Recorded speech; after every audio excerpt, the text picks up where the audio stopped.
Good morning, ladies and gentlemen. My name is Cadet First Class Braden Ford. It is my privilege to welcome you to the 30th Annual National Character and Leadership Symposium, specifically the Class of 1959 Leadership Keynote Lecture. Please join me in recognizing our generous sponsor, the United States Air Force Academy Class of 1959.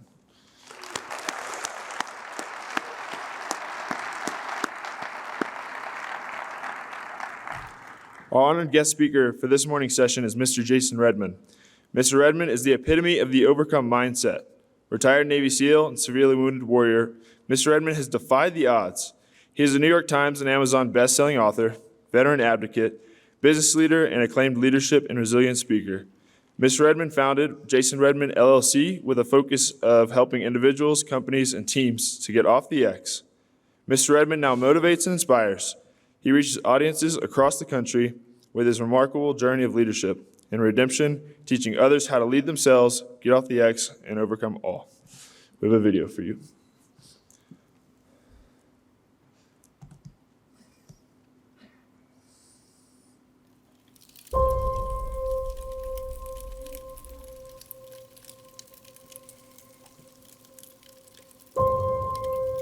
Jason Redman, he is a retired Navy SEAL who was wounded while deployed in Iraq.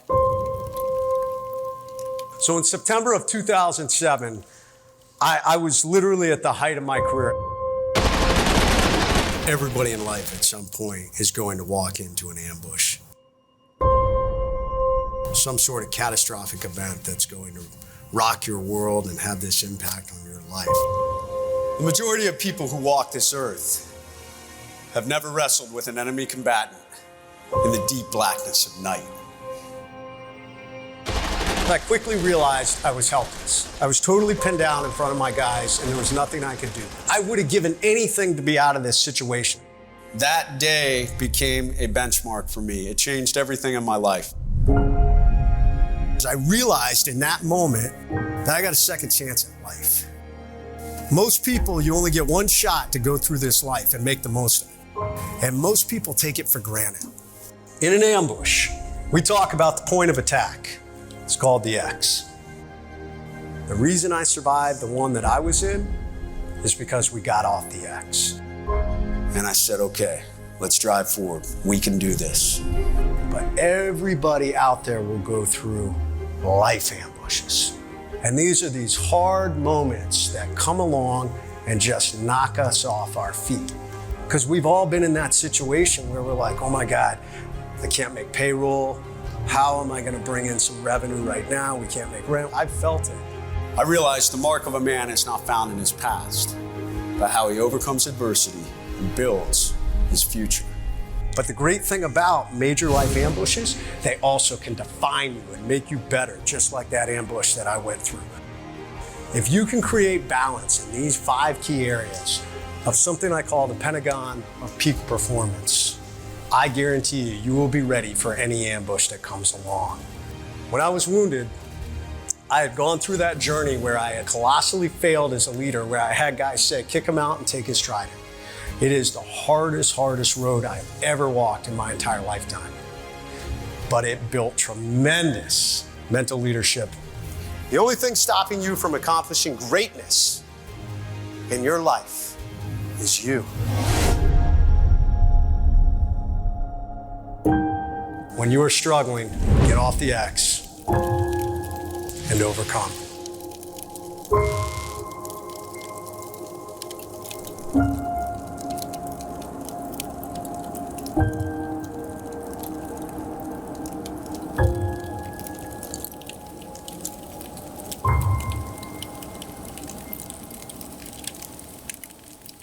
It is now my honor to introduce Mr. Jason Redman.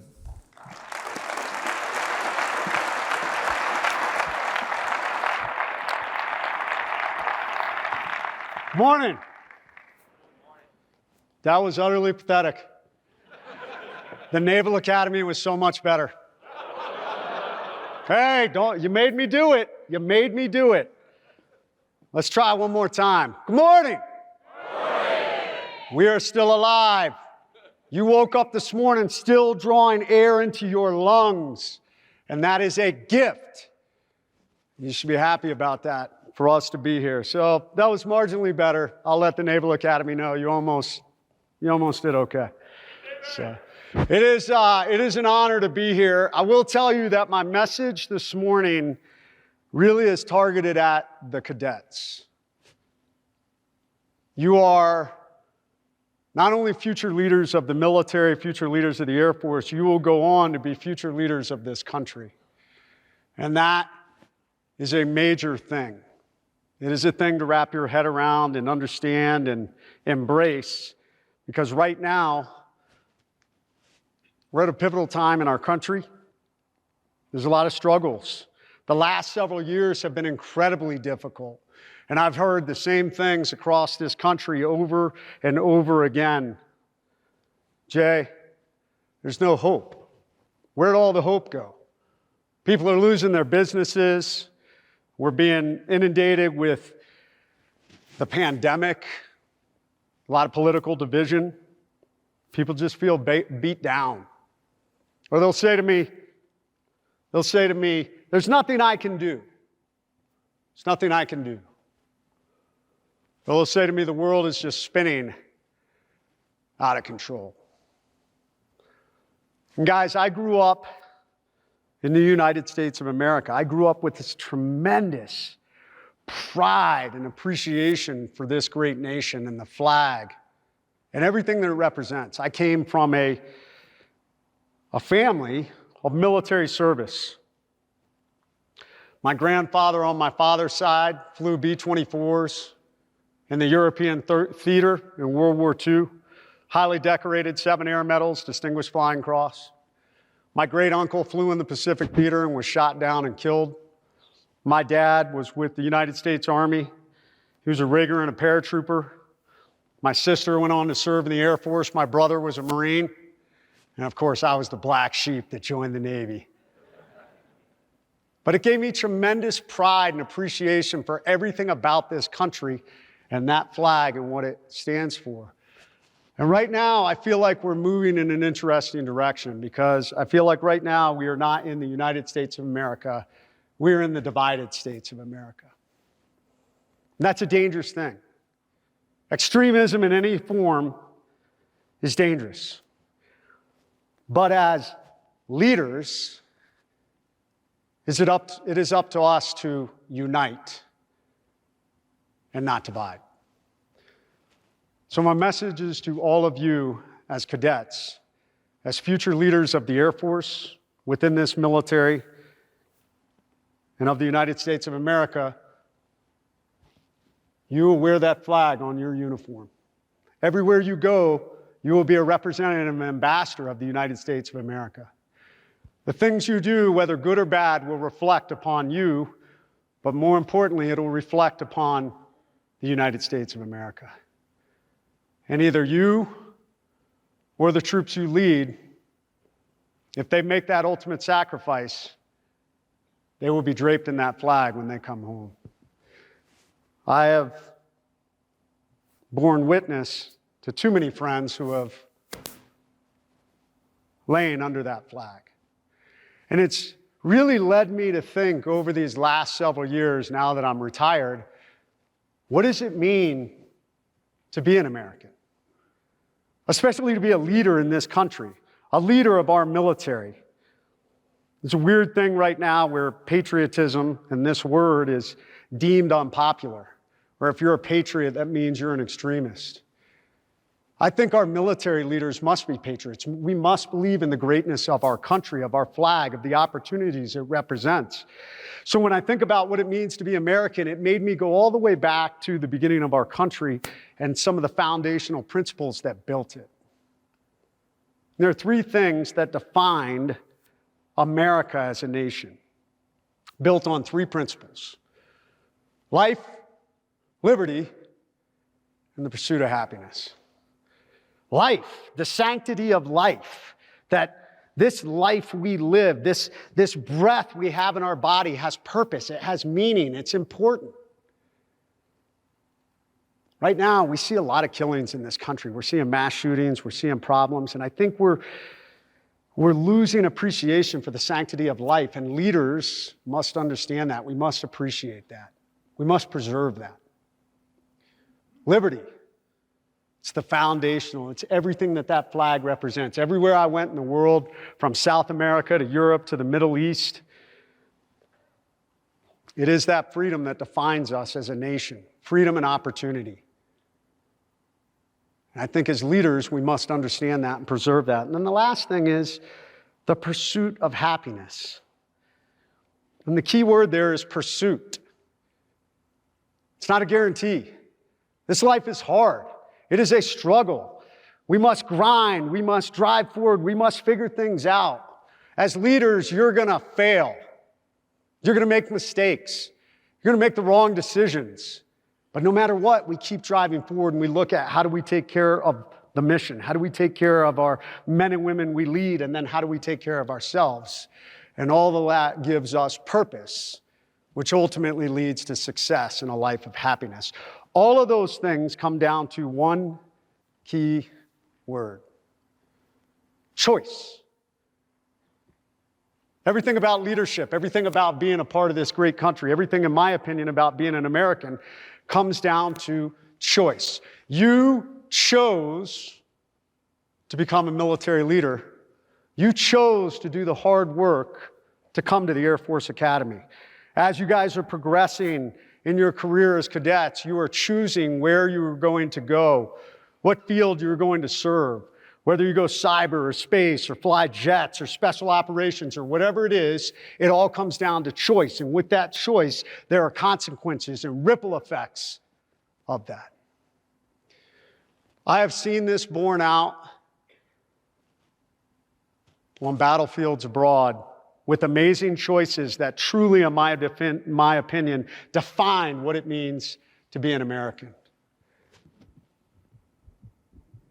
In the first Battle of Fallujah in 2004, Colonel Oliver North was embedded with some reporters.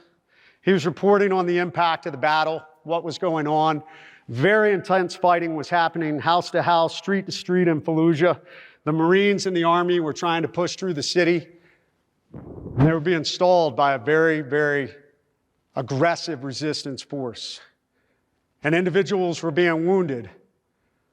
And there was a Navy corpsman assigned to the Marine unit who was moving forward from the rear and helping to collect wounded warriors and carry them back to the rear to the casualty collection points. And this happened several times.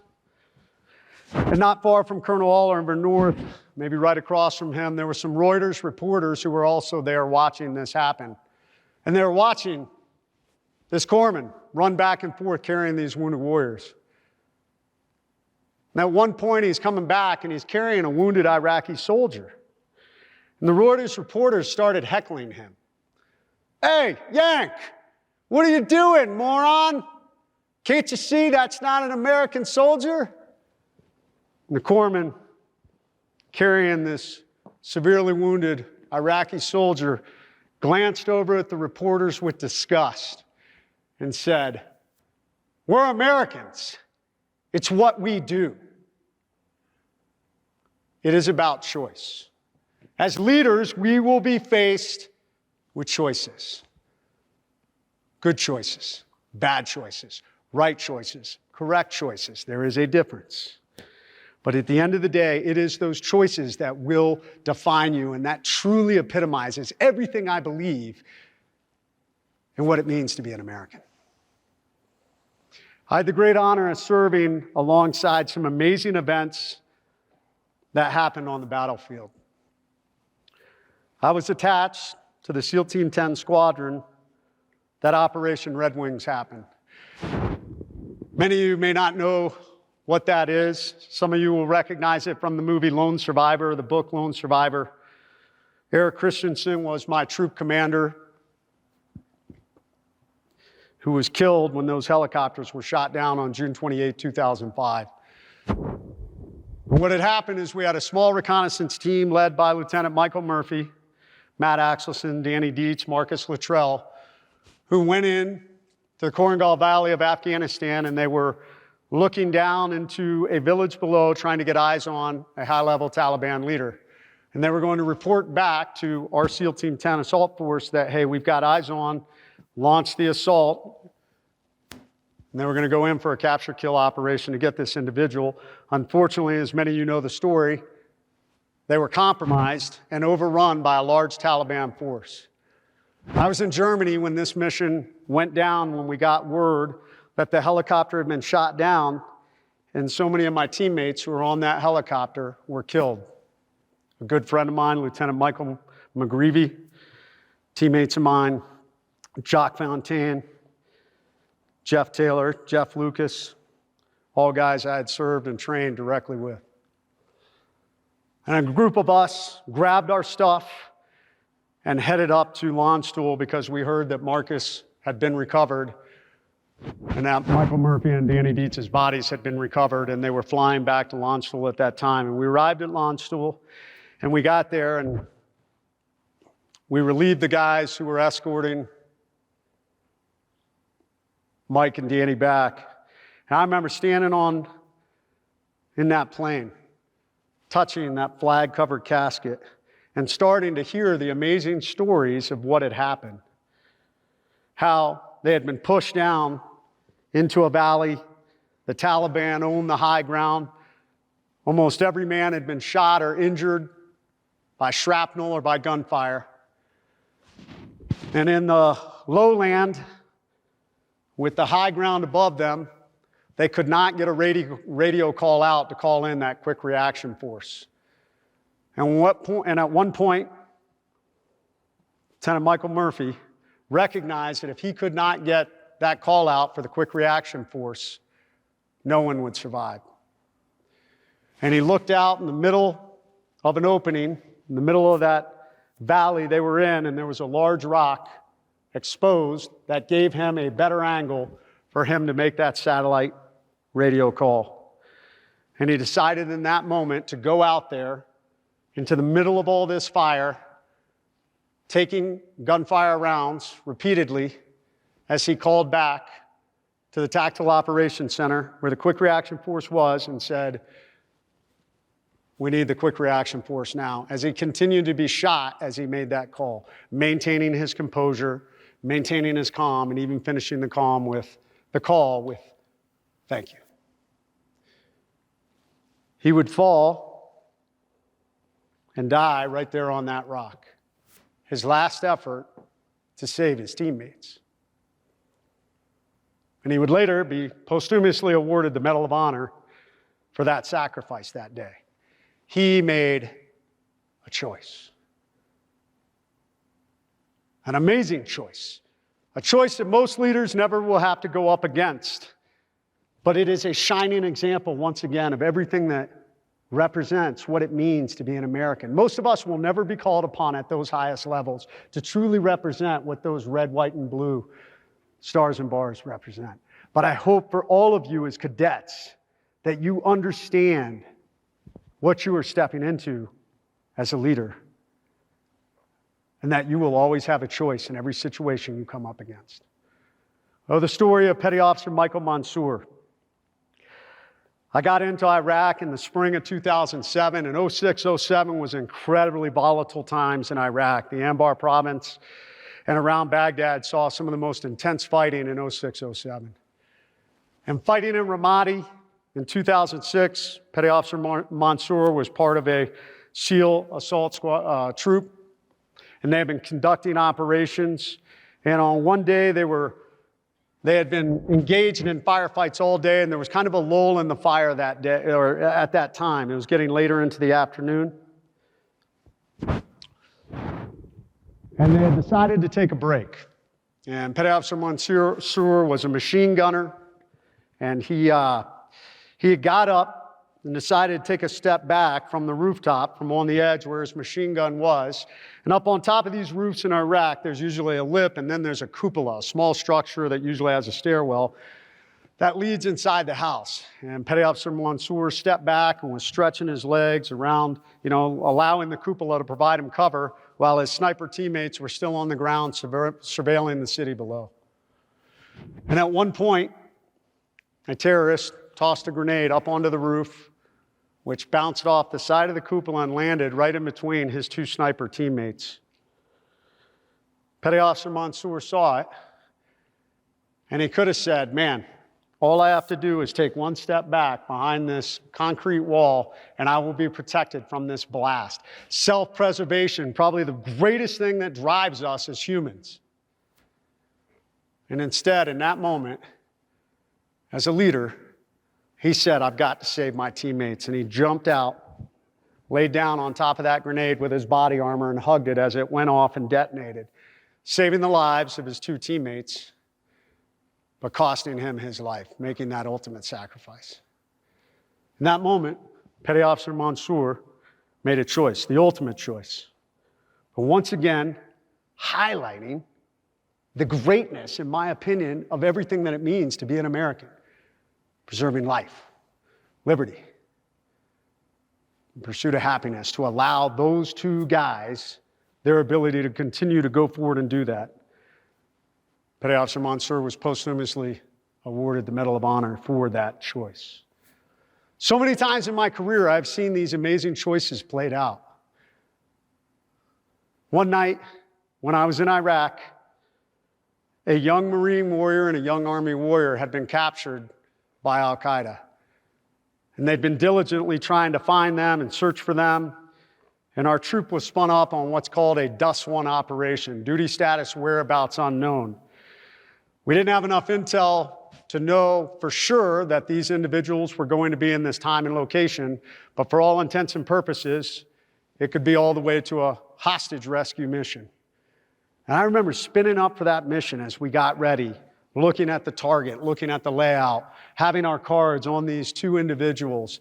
And I remember sitting in the door of that helicopter as we flew across Iraq below. My heart was pounding in my chest, and I was playing through all the scenarios that could occur, all the contingencies, how we were going to make entry, how we were going to take this target down, how we were going to lock it down. If we took fire from here, what if we found these guys? I remember at one point I took a breath, and I thought about how amazing it was to be a part of a nation who is willing to sacrifice our own people, our own military members, to go and save our fellow military members and our fellow citizens. That we have the capability and the capacity to train individuals to this highest level to potentially conduct these hostage rescue type operations. I remember sitting in that door thinking to myself, this is everything I ever trained to do. If I die on this mission tonight, it will be a life well lived. And I recognized in that moment, it was a choice. I had made a choice to be a part of this unit, to train to this level, to be a SEAL, to learn these capabilities, and everything came down to that moment. Those guys didn't end up being there. Months later, we would find out that they had been killed. But understanding that any moment in your career, you never know when that bell is going to toll, when you are going to be called upon to the highest levels to step up and serve and to be willing to sacrifice yourself for the honor of that flag and the missions that we lead. It is both the burden and the honor of leadership, and it is a choice. Later on in that deployment, probably the most impactful deployment I was ever able to do in my entire career. We did 80 direct action, capture, kill missions on that deployment, going after mid-level and high-level Al-Qaeda and insurgent leaders. It was an amazing deployment, everything I had ever trained to do. Almost every night, every mission looked something like this.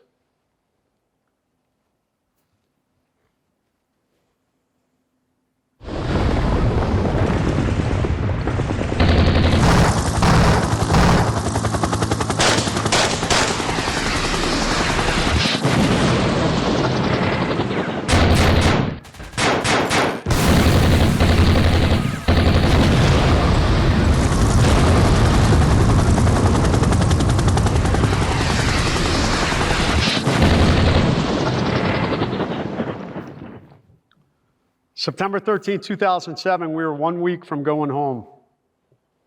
It's an incredible deployment, so many close calls. We had lost guys on that deployment. And on that night, we were tasked to go after a high-level al-Qaeda leader, a guy we'd been hunting all deployment.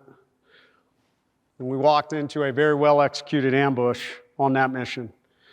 Myself and 2 other teammates were shot up, caught in a machine gun crossfire. I was hit 8 times between my body and body armor, 2 rounds in the left elbow, rounds off my body armor, rounds off my right side plate, rounds off my weapon, rounds off my helmet. I had my left night vision tube shot off. I turned to try and move back, and I caught a round in the face. Traveled through my face, exited the right side of my nose, blew out my right cheekbone, vaporized my orbital floor. What was left of my cheekbone broke, kicked out to the right, broke the head of my jaw, shattered my jaw to my chin. My eye had fallen into this newfound hole in my face, broke all the bones above my eye, and it knocked me out. Thankfully, my teammates did an amazing job of fighting back. My team leader running forward under fire to get me and get a tourniquet on my arm, saving my life. The Air Force, 4th Special Operations Squadron, AC-130, brought in the closest fire missions ever executed in the Iraq War. We called rounds directly on our position, which enabled us to go home. 96 hours later, I found myself laying in a hospital bed, inundated with bad news. Lieutenant Redman, you are totally messed up, to put it mildly. I had had 7 blood transfusions since I left Iraq. I was wired shut. I had tubes coming out of my nose for what was left of my nose. I was trached. They were feeding me through a stomach tube. I had no use of my left hand. I had massive nerve damage in my arm. My elbow was effectively destroyed.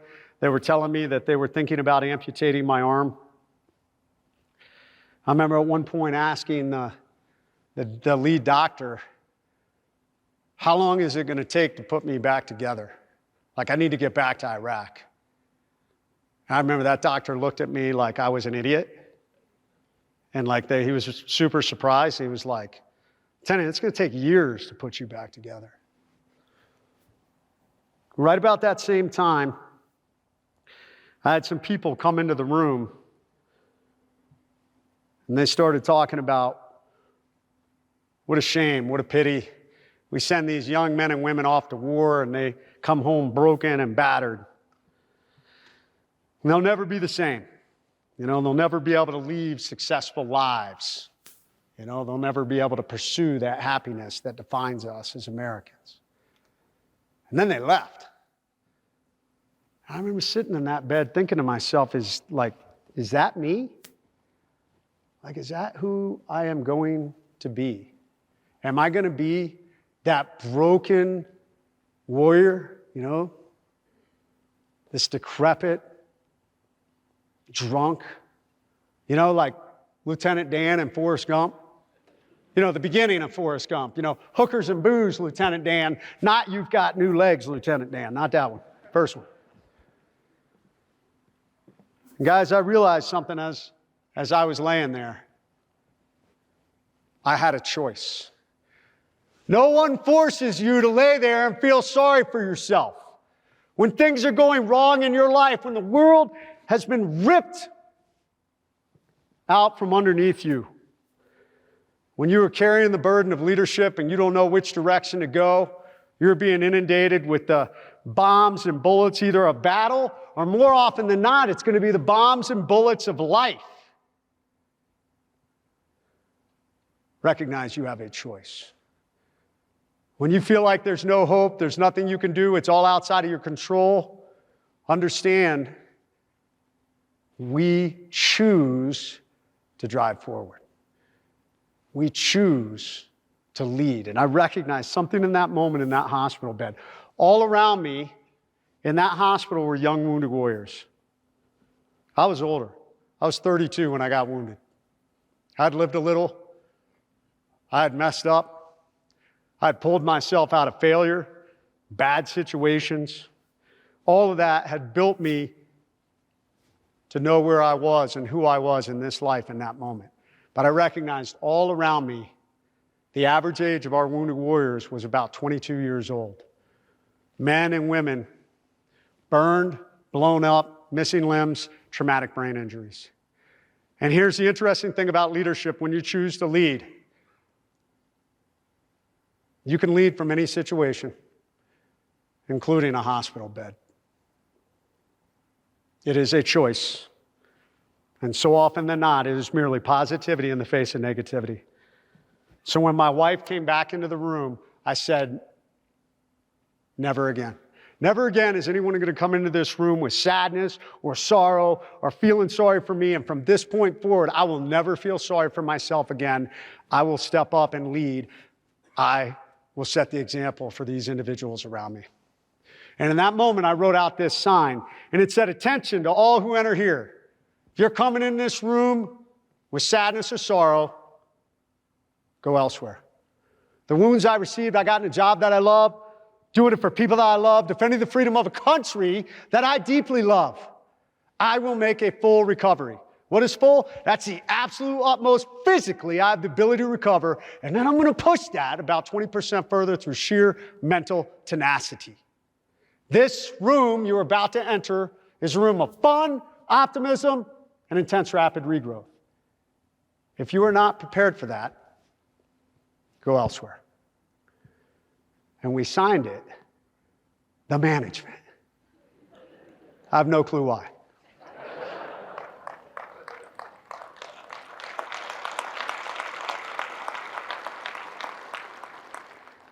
It is about choice. And guys, the greatest gift you have as a leader is choice. Represent as Americans. Right now, it's a lot of darkness. Leaders are the light in the darkness. It's up to us to lead. It's up to us to motivate. When I hear people say there's no hope, hope is driven from within. Hope is merely a belief that we can drive forward and create some kind of change. Hope is not some bottle that we go buy in a store or we go tell our boss, hey boss, I'm really sorry, they're all out of hope. Hope is from within. Be the light in the darkness. Because we are Americans. It's what we do. I want to say thank you for allowing me to share a little bit of my story and my message. Cadets, you guys are the future leaders of this country. You will go and lead, whether it's in the military, whether it's in your family, whether it's in a business, whether it's in a community. We need you to set that example. We need you to be the light in the darkness, to understand that it is about the content of your character and the caliber of your leadership. So I will be available later to sign some books. I don't know how this is working, but if you want to learn more about me, you can find me at jasonredman.com. I do sell signed books and Overcome, No Bad Days merchandise. If you're interested in any of that, use the code IOvercome and it'll give you a 20% discount. So I want to say thank you for allowing me, and we have a few minutes for questions.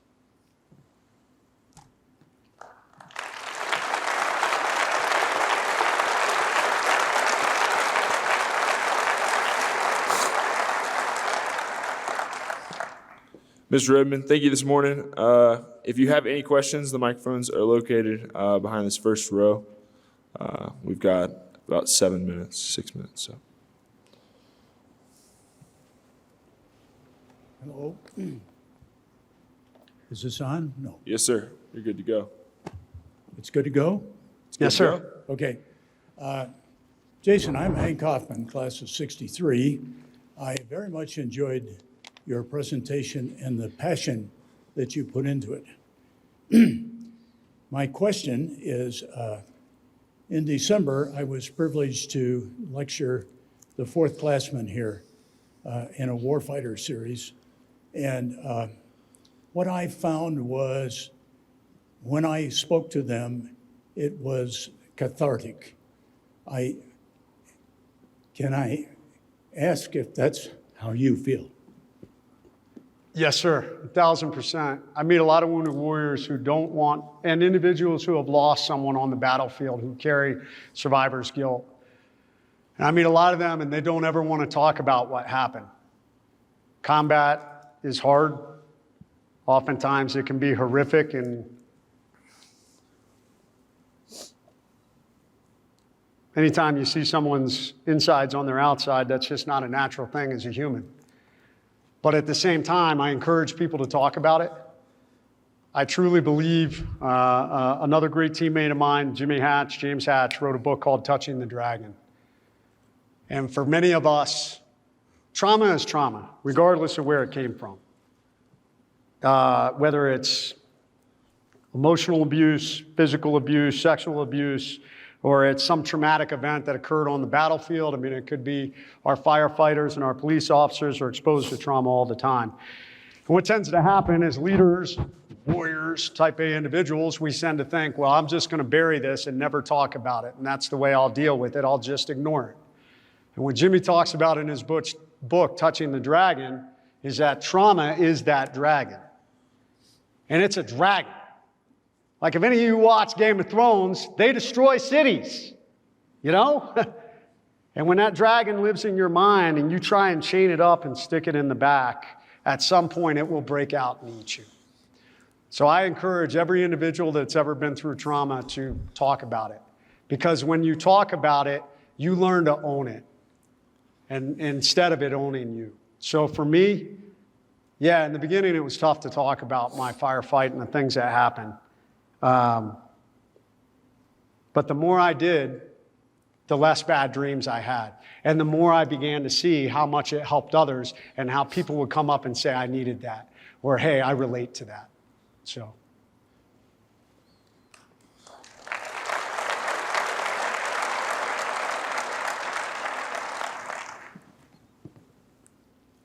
Great presentation. I'm Mike Tillman from the class of 73.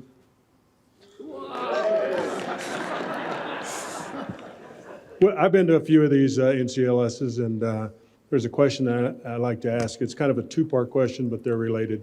If you're in like middle leadership, which you were, and something comes down from above that you know is totally off the wall, how do you fight that? And secondly, if guys that you lead are coming to you and saying, that might not be a good idea to do that like that, how do you respond as a leader that way? So one thing is communication, and obviously, you know, not in the moment. Obviously, if we were in a immediate action scenario, a firefight, and somebody issues a call, that is not the time to say, hey, I disagree with this. At that point, we're going to have to execute to the best of our abilities. But I think one of the great things about the SEAL teams is we always came back together to do our after-action briefings, whether it was a real-world mission or a training mission. And it was at that point, and this is a culture you have to create as leaders, the open communication to be able to say, hey, sir, with all due respect, I really disagreed with that call, and this is why. If it's a call that's coming down that maybe is not an immediate action combat call, then there is a time to go, usually not in front of the guys or gals, and to be able to say, hey, sir, I disagree with this call, and this is why. Hopefully, they're an open-minded leader, and they may say, okay, well, I appreciate that. Maybe we can make, you know, some changes. Maybe we can compromise where we are. Or sometimes they're just going to say, guess what? You're going to do it. And that becomes, as a leader, sometimes we are the military. At some point, we have to execute whether we agree or not. Now, if it falls into the realm of it is an unlawful order, that's a whole nother thing. And I won't really go down that road right now. But I will say, if it is a lawful order, at the end of the day, you're a member of the military and you're just going to have to execute it. Hopefully, you have a leader that's willing to listen, and especially if your company or your crew is saying this is a really bad call and these are why, we bring that back up and communicate, and hopefully there is some level of compromise that can occur. That's what I've come to find. That is all we have. Time for questions. Mr. Redman, thank you again for your time today. We appreciate it. The cadets love hearing cool stories, and especially motivational stories. On behalf of the United States Air Force Academy and our National Charactership Leadership Symposium, please accept this token of our gratitude. The base of this gift is made from marble from our terrazzo. The significant because all cadets have had to run the marble strips during their freshman year. We hope that you'll look on this and remember your NCLS leadership experience fondly. Awesome. Thank you.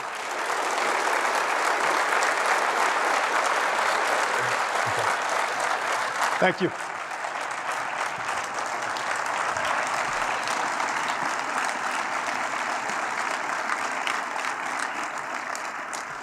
This concludes our session. We welcome feedback on your NCLS experience. Please access the survey on the event app. Finally, we encourage you to stop by our testimonial booth this afternoon on the south side of Arnold Hall foyer, where you can record an audio or video review of this session and your overall thoughts of NCLS 2023. Cadets, please check in for this session using the posted QR code.